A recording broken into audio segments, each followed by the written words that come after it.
This week on the Gadget Show Web TV, Dionne showing you how to speed up your computer. And John's been streaming his digital music collection all over his house with the latest system from Sonos. Plus, the latest in Gadget tech news. Welcome to the Gadget Show Web TV. I'm John Bentley. And I'm Dionne South. Now, if you're having problems with your computer running slower than it should be, then stay tuned because later I'll be showing you how to speed up your PC. But first, I've been looking at the latest music streaming system from Sonos.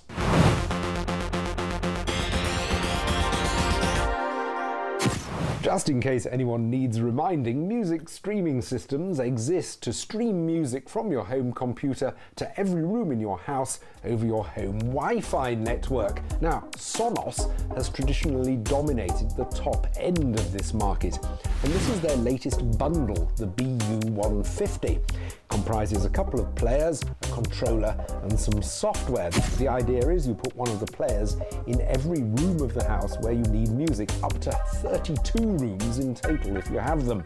And in this bundle you get their ZP120 player. This one incorporates its own 55 watt per channel amplifier.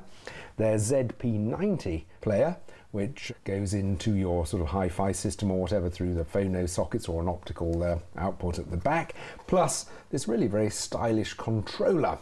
Now, you've got to have one of the players wired directly into your router, either using the supplied cable or using an optional piece of equipment called a zone bridge, but of course that adds to the cost of the system. You then open up the software, and the supplied software is really good. It does take you step by step through the installation process, and also allows you to select which bits of your music you've got on your computer that you want to share with the system around the house.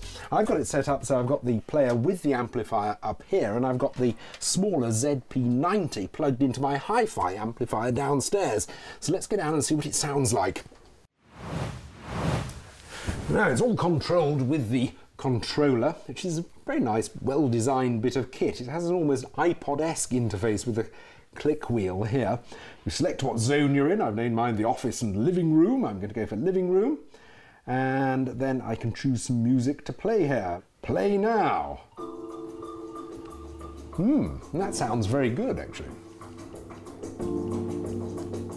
Adjust the volume and everything from the controller.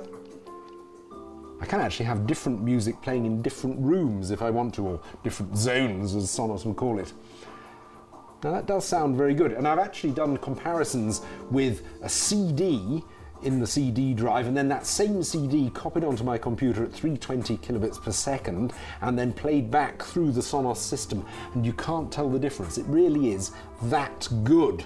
It handles lots of different file formats, which is good, although it doesn't handle iTunes copyright protected ones, so that could be an issue if you've got a lot of those. On the benefit side though, it will actually play a lot of internet radio stations as well. It comes with a load pre-loaded, and you can also update the list and add any stations you want to. So, overall, I think it's absolutely brilliant. I mean, it is very expensive, but if you want a music streaming system, you can't do better than this.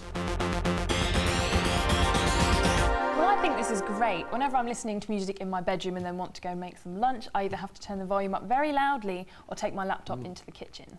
And Sonos do seem to be very good at making music streamers. They've been at it for a while now, and they do seem consistently to lead this market. They do. When you've brought it back from your house, let me know. I want to have a go. It's in that box over there. Brilliant. Right, now it's time for the news. And first, Motorola, the company that gave us the Razr back in 2004. It was a huge fashion hit, but somehow they've never managed to match it since. This is their latest attempt to. It's called the Motora. And it's one of those phones that instead of flipping, this time you sort of twist it to answer a call. Yeah, and according to the specs, this handset doesn't come with a memory card slot, but does have 2 gigabytes worth of internal memory. It doesn't work on 3G, so the internet's not going to be too speedy, and how it's going to appear on the screen is anyone's guess. It's only got a 2 megapixel camera as well, which suggests that this handset is aimed mostly at the fashion market. And the battery's not that brilliant either. It's only got 7 hours talk time But none of that will matter, of course, if you think it's brilliantly fashionable, but somehow I suspect they won't. This week, H&V opened its next generation store at the Westfield Shopping Centre in White City, London, and it's going to be offering online and gaming experiences to its customers through interactive digital kiosks. It follows successful trials in Dudley and Tunbridge Wells, and the idea is that you'll be able to take along your USB flash drive, your phone or your MP3 player and actually load content onto it there and then in the store. And there's also a sort of interactive games area as well, where you can sit down on sofas and play the latest games. It's probably the idea that your store should, as well as selling entertainment, actually be entertaining in itself. The initiative was designed to keep customers in store and away from the ever-growing online shopping stores such as Apple. Further evidence that the future of home movies is likely to be via downloading or streaming rather than buying little optical discs is provided by Samsung's decision to offer DivX support on a range of their latest TVs. LG already do it. Samsung are now following suit. You either get the content in through a USB socket or indeed through an Ethernet socket. So lots of different options. Yeah, the DivX functionality is already used in a wide variety of the Samsung products, and they finally decided to extend that range to their digital televisions. So hopefully we can expect to see this in early 2009, but there's been no definite word on that yet. What it also needs, of course, is wireless support, so you can actually get the files in wirelessly as well, and that might really see the end of Blu-ray. Time now for one of Dionne's how-tos, guides that help you get the most from your gadgets. Yes, and this week it's all about getting your computer to work that little bit faster. We're all using our computers and laptops more and more, doing everything on them from watching TV, surfing the web and editing pictures or videos. As you download new objects and install more programs on your computer, it can slow down and even crash, causing you to lose your data. But there are some simple housekeeping tasks you can do at home that will speed up your computer and help it to run smoothly. So here's the Gadget Show's guide to speeding up your PC. First, you need to check your disk space. Having plenty of free space on your hard drive will improve the performance of your computer. You may have some programs installed on your hard drive that you've forgotten about or don't use anymore, so get rid of them. The easiest way to find them all is by using Windows Disk Cleanup. It identifies files that you don't use that often and asks you if you want to delete them.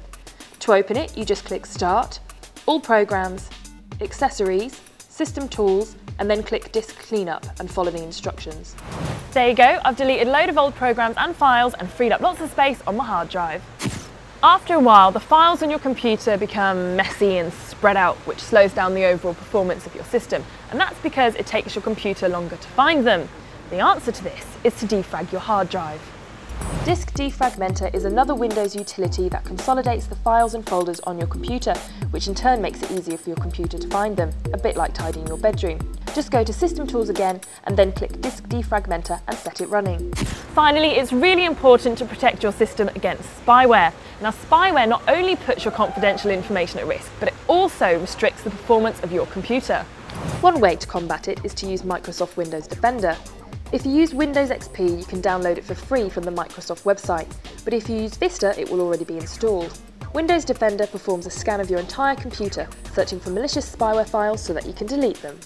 So if you do all of this on a regular basis, your PC will not only be healthier, but run faster and much smoother. Thank you for reminding me about all that. As with many aspects of healthy living, keeping my PC healthy is something I often forget about, but it's so easy, isn't it? It is really easy. The more frequently you do it, the less time it will take. You can even set it up on automatic so it will clean it up while you sleep. Well, that's all we've got time for this week, but next week, Dionne will be showing you how to edit your photos. And John's got a first look at the new home cinema projector from Sony. See you then.